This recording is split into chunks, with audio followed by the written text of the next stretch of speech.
یہ ذکر پہلے آ چکا ہے کہ لوط علیہ السلام سیدنا ابراہیم علیہ السلام کے بھتیجے تھے۔ سیدنا لوط علیہ السلام کے باپ کا نام ہاران تھا، جو تارخ یعنی آزر کے بیٹے تھے۔ اللہ تعالی نے لوط علیہ السلام کا پورے قرآن میں 27 بار ذکر کیا ہے۔ یہ ذکر 14 سورتوں میں متفرق مقام پر آیا ہے۔ آپ کا والد آپ کے بچپن ہی میں فوت ہو گیا تھا، اس لیے آپ نے اپنے دادا آزر کے گھر اپنے چچا ابراہیم علیہ السلام کے ہاں پرورش پائی۔ یہی وجہ ہے کہ ابراہیم علیہ السلام کو ان سے بے حد محبت تھی۔ جس وقت پوری قوم سیدنا ابراہیم علیہ السلام کے خلاف اٹھ کھڑی ہوئی اور انہیں آگ میں ڈالا گیا، اس کٹھن وقت میں صرف لوط علیہ السلام ہی وہ شخصیت تھے جو آپ پر ایمان لا چکے تھے۔ پھر جب ابراہیم علیہ السلام نے ہجرت کی تو لوط علیہ السلام نے بھی ان کے ساتھ ہجرت کی۔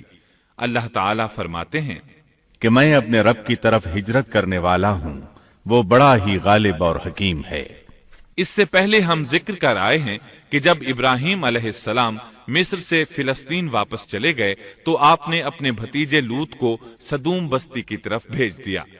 یہ بحر مردار کے پاس ایک بستی تھی، تجارتی مرکز اور مسافروں کے لیے آرام کی جگہ تھی۔ یہ کافر قوم تھی، ان میں ایک بھی مومن نہیں تھا۔ اللہ تعالیٰ فرماتے ہیں پس جتنے ایماندار وہاں تھے ہم نے انہیں نکال لیا، اور ہم نے وہاں مسلمانوں کا صرف ایک ہی گھر پایا۔ یہ سب لوگ کافر تھے، لوگوں میں سب سے زیادہ فاسق اور فاجر تھے۔ ان لوگوں نے ایسی برائیاں ایجاد کی کہ ان سے پہلے کائنات میں کسی نے نہ کی تھیں۔ چنانچہ اللہ فرماتے ہیں جب لوط نے اپنی قوم سے کہا تم ایسی فحاشی اور بے حیائی کا ارتکاب کرتے ہو جو جہانوں میں تم سے پہلے کسی شخص نے نہیں کی۔ پھر اللہ فرماتے ہیں کیا تم عورتوں کو چھوڑ کر مردوں سے حاجت پوری کرتے ہو، بلکہ تم حد سے بڑھنے والی قوم ہو۔ اس کام یعنی اغلام بازی اور جنسی بے راہ روی کو قوم لوط نے شروع کیا، لیکن بعض کہتے ہیں یہ تو فطری چیز ہے اور بعض کہتے ہیں یہ جنات سے شروع ہوئی۔ بہرحال یہ فسق و فجور اور گھناؤنا جرم اسی قوم سے شروع ہوا۔ فرشتوں کی زبانی اللہ تعالی نے فرمایا فرشتوں نے کہا کہ ہم گناہگار قوم کی طرف بھیجے گئے ہیں۔ پھر کہنے لگے مگر خاندان لوط کہ ہم ان سب کو تو ضرور بچا لیں گے، سوائے اس کی بیوی کے کہ ہم نے اسے رکنے اور باقی رہ جانے والوں میں مقرر کر دیا ہے۔ اسی طرح لوط علیہ السلام نے ان سے کہا کیا تم جہان والوں میں سے مردوں کے ساتھ شہوت رانی کرتے ہو، اور تمہاری جن عورتوں کو اللہ نے تمہارا جوڑ بنایا ہے ان کو چھوڑ دیتے ہو، بلکہ تم ہو ہی حد سے گزر جانے والے۔ اللہ تعالیٰ نے قرآن میں کتنے ہی مقامات پر اس گناہ کی برائی اور قباحت بیان فرمائی ہے، اس لیے کہ یہ نہایت سنگین اور گھناؤنا جرم ہے۔ اللہ تعالیٰ فرماتے ہیں اور لوط کا ذکر کر جبکہ اس نے اپنی قوم سے کہا کہ کیا باوجود دیکھنے بھالنے کے پھر بھی تم بدکاری کرتے ہو؟ یہ کیا بات ہے کہ تم عورتوں کو چھوڑ کر مردوں کے پاس شہوت سے آتے ہو؟ حق یہ ہے کہ تم بڑی ہی نادانی کر رہے ہو۔ اللہ تعالیٰ نے اس قوم کی قبیح خصلتوں کا جتنا ذکر کیا ہے کسی اور قوم کا نہیں کیا۔ انہیں کافر، مجرم، جاہل اور حد سے بڑھنے والا کہا گیا، کہیں فضول خرچی کرنے والے اور فاسق کہا گیا۔ یہ تمام برائیاں ان میں موجود تھیں۔ اللہ تعالیٰ فرماتے ہیں اور لوط کو یاد کرو جب انہوں نے اپنی قوم سے کہا تم ایسی فحاشی کرتے ہو کہ تم سے پہلے کسی جہاں والے نے نہیں کی۔ کیا تم مردوں کے پاس بدفعلی کے لیے آتے ہو اور راستوں میں ڈاکے ڈالتے ہو اور مجالس میں نہایت برے کام کرتے ہو؟ یہ لوگ اس قدر خبیث تھے کہ بھری مجلس میں برے برے کام کرتے تھے۔ مثلا سب کی موجودگی میں زوردار آواز کے ساتھ ہوا خارج کرتے، پھر اپنی اس حرکت پر ہنستے۔ غرض یہ کہ برائی کی تمام تر صفات ان میں موجود تھیں۔ لوط علیہ السلام پھر بھی انہیں سمجھاتے رہے، لیکن وہ جھٹلاتے ہی رہے۔ اللہ تعالیٰ فرماتے ہیں قوم لوط نے پیغمبروں کو جھٹلایا، جبکہ ان کے بھائی لوط نے ان سے کہا کہ تم اللہ کا خوف نہیں رکھتے۔ میں بلا شبہ تمہاری طرف امانت والا پیغمبر ہوں، اللہ سے ڈرو اور میری اطاعت کرو، اور اس کام پر میں تم سے کوئی اجرت اور مزدوری نہیں چاہتا۔ میرا اجر تو صرف اور صرف